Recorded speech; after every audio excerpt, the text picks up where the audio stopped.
Bismillahirrahmanirrahim. Assalamualaikum warahmatullahi wabarakatuh. Alhamdulillah, alhamdulillahilladzi ala ni'amihi dzahirah wal batinah qadiman wa hadisan. Wa asyhadu an la ilaha illallah wahdahu la syarika lah. Wa asyhadu anna Muhammadan abduhu wa rasuluh alladzi la nabiyya wa la rasula ba'dah. Alhamdulillah, segala puji bagi Allah Subhanahu wa taala yang masih memberikan kesempatan kesehatan kepada kita semua, sehingga pada kesempatan yang berbahagia ini kita dapat menyelesaikan mata kuliah komunikasi dan motivasi dakwah yang kedua. Kemudian tak lupa juga salawat serta salam selalu tercurahkan kepada suri tauladan kita semua, yaitu Nabiullah Muhammad sallallahu alaihi wasallam. Tak lupa kepada keluarganya, sahabatnya, tabi'in, tabi'in, dan kepada kita semua selaku umatnya sampai hari kemudian. Amin ya rabbal alamin. Pertama-tama saya ucapkan terima kasih yang sebesar-besarnya kepada Bapak dosen Om Bagus yang selama semester kali ini telah memberikan ilmunya, terutama di dalam hal komunikasi dan motivasi, terutama dalam hal bagaimana kita mampu menyampaikan materi dengan sebaik-baiknya serta dikemas dengan gerakan, kemudian intonasi yang pas, sehingga pesan-pesan yang akan kita sampaikan terhadap umat itu akan dicerna atau akan lebih dicerna dengan mudah.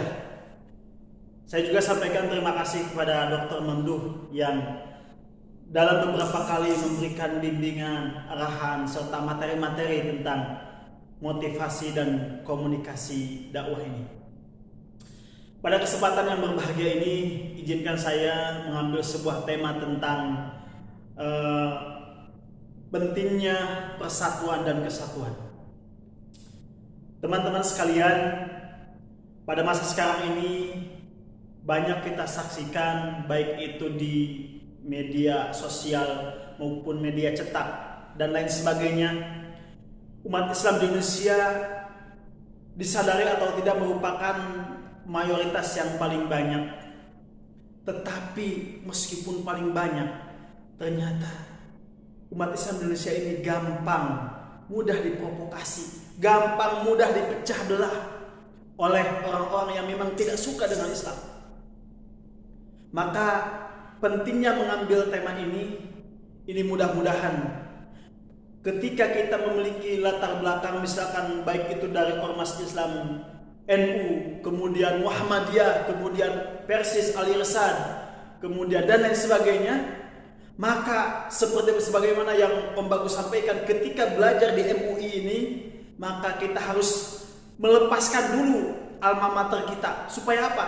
Supaya ketika kita belajar di MUI ini, terutama di angkatan 17 ini, kita semakin fokus dan kita bisa mendalami ilmu-ilmu yang memang sudah ada atau dipelajari di dalam PKU angkatan 17 ini.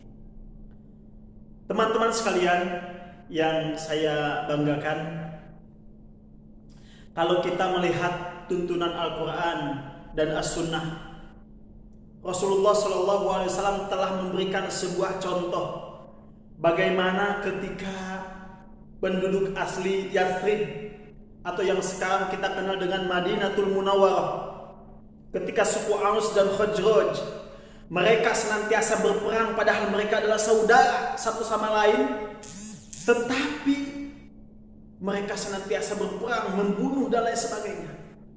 Tetapi ketika mereka ke Mekah, kemudian mengenal Islam, mengenal Rasulullah SAW, dan mereka masuk Islam, kemudian terjadilah yang disebut dengan Bai'atul Aqabah pertama, kemudian tahun berikutnya Bai'atul Aqabah yang kedua.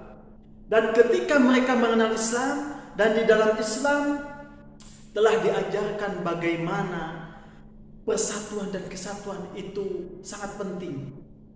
Bahkan kemudian Allah Subhanahu wa taala berfirman di dalam Al-Qur'an surat Ali Imran ayat yang ke-104.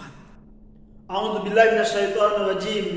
Wa'tasimu bihablillahi jami'an wa la tafarraqu.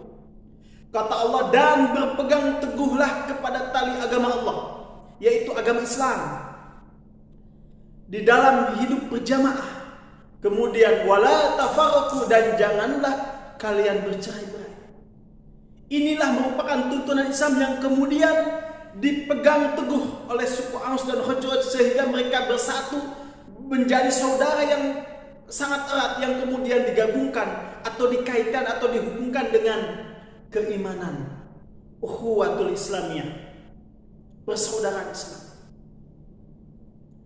Teman-teman sekalian yang dimuliakan oleh Allah Subhanahu wa taala. Oleh karena itu di dalam ayat lain ternyata Allah juga sangat mencintai orang-orang yang berjuang di jalan Allah, orang-orang yang berjihad di jalan Allah itu dengan cara bersama-sama atau dengan cara berjamaah. Al-Quran surat As-Saff, Allah Subhanahu wa taala berfirman di dalam Al-Quran surat As-Saff ayat yang ke-3. A'udzubillahi minasyaitonir rajim. Innallaha yuhibbul ladzina yuqatiluna fi sabilihi saffan ka'annahum bunyanun marsus. Kata Allah Subhanahu wa taala, sesungguhnya Allah sangat mencintai orang-orang yang berjuang di jalan Allah, orang-orang yang berperang di jalan Allah itu dalam suatu barisan dengan cara berjamaah, dengan cara bersatu. Karena kata Allah, ka'annahum bunyanun marsus, seakan-akan mereka itu seperti bangunan yang sangat kokoh, bangunan yang memang sangat kuat, dibangun dengan pondasi keimanan, dibangun dengan pondasi Islam, maka persaudaraan ini menjadi sangat kokoh, sangat kuat. Kemudian ikhwat iman, begitu pula dengan kondisi yang sekarang ada di Indonesia. Kita tahu bahwa Indonesia itu ormasnya banyak, kemudian pemahaman tentang keislamannya punya banyak, dan lain sebagainya. Tetapi jangan sampai hal itu mudah diadu domba antara ormas satu dengan ormas yang lain. Kita jangan sampai mudah dipecah belah. Tetapi yang harus kita kedepankan adalah persaudaraan Islam ini penting. Karena dengan persaudaraan Islam, dengan ukhuwah Islamiyah, Islam ini semakin jaya. Beberapa abad yang lalu Islam sudah membuktikan ketika umat Islam menjaga persaudaraannya, kemudian mengembalikan segala urusannya kepada Al-Quran dan As-Sunnah, Islam mampu menguasai dunia beberapa abad. Bagaimana Islam menguasai dunia pada masa dimulai pada zaman Rasulullah, kemudian dilanjutkan oleh Bani atau Khulafa Rasyidin, kemudian dilanjutkan lagi oleh Bani Umayyah, dilanjutkan lagi oleh Bani Abbasiyah, sampai terakhir Kesultanan Turki Utsmani.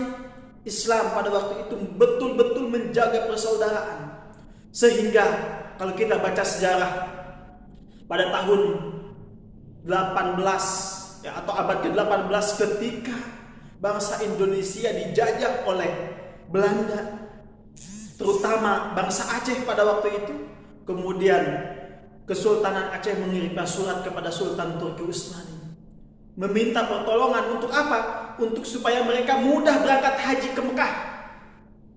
Kenapa? Karena ternyata di Indonesia dipersulit oleh penjajah Belanda. Akhirnya apa?